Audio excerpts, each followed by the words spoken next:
Yes, and start.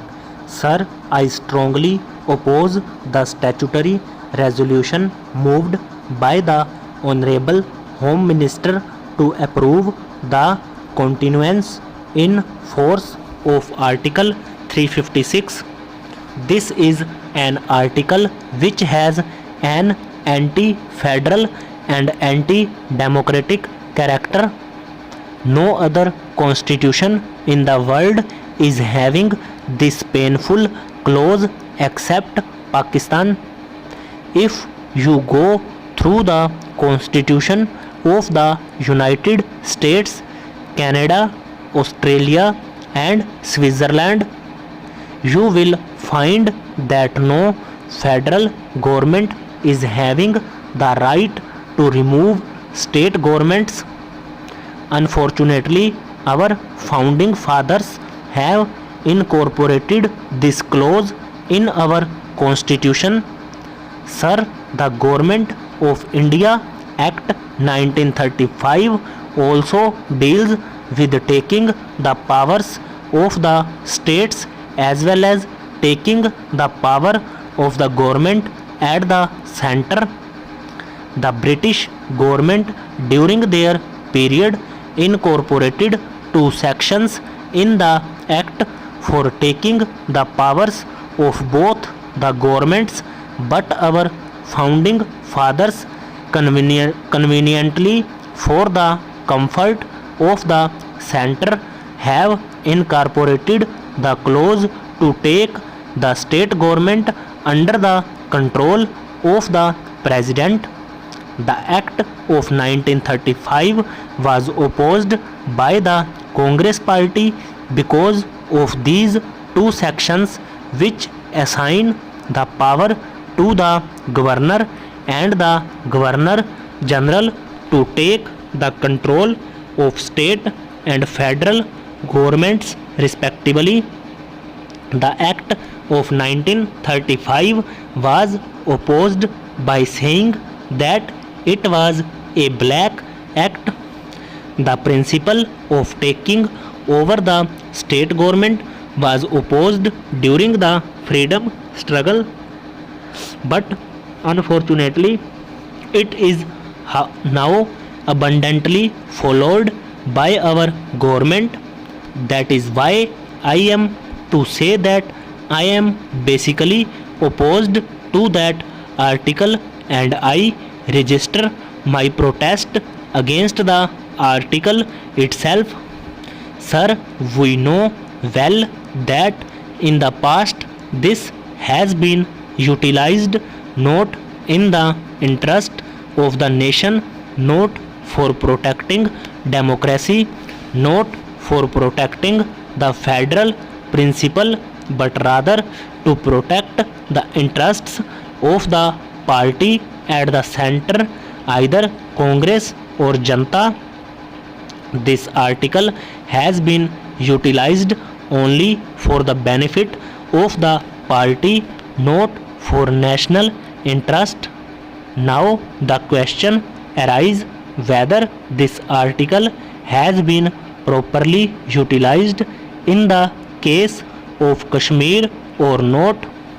Sir, we know well that in the President's address, the Governor was lauded and complimented by the government, saying he has restored democracy.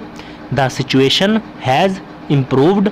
The entire nation would be thankful to my friend, and so on.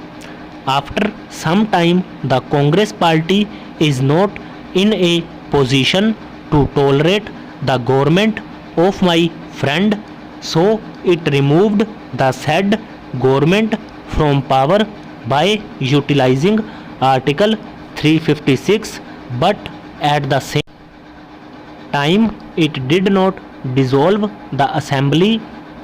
But now, sir, on the eve of the elections of the Rajya Sabha, the assembly was dissolved for the interest of the party in power at the center. Therefore, it is totally exercised for the benefit of the party here. That is not only in this case but also in other areas. I am to remind the House that the government is not serious about the elimination of terrorism in Kashmir. Sir, they thought that the state government is not competent to deal with the situation effectively. But what do we see now? President's rule has totally failed to arrest the situation.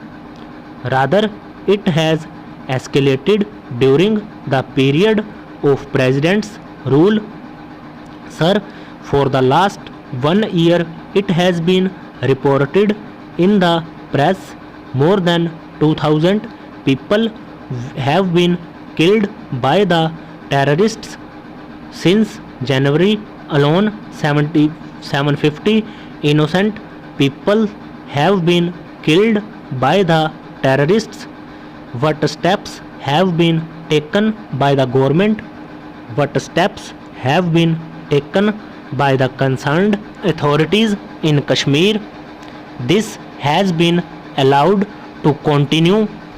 At the same time, as far as this House is concerned, it has given adequate powers, even more powers to the government to deal with the situation. The Parliament has passed laws and armed the government with arbitrary powers. We have approved the steps to be taken under Article 349 of the Constitution. More than that, our Constitution has been amended. As far as the Parliament is concerned, it has done its best. But as far as the government is concerned, there is no improvement. The situation is not at all improving. I would like to know what has happened to the decisions. So many decisions have been taken in this House. It was decided that a security belt should be created. Has the government created that belt or not? The nexus between Pakistan and the terrorists should be broken. Now, what steps have been taken by the government so far to break this nexus between the terrorists and Pakistan? We always blame that Pakistan is aiding, giving training and giving shelter to terrorists. There is no difference of opinion on that. But what measures have been taken by the government to check all these activities of the terrorists? You are acting like the common people. You are also saying the same thing what the common people say over.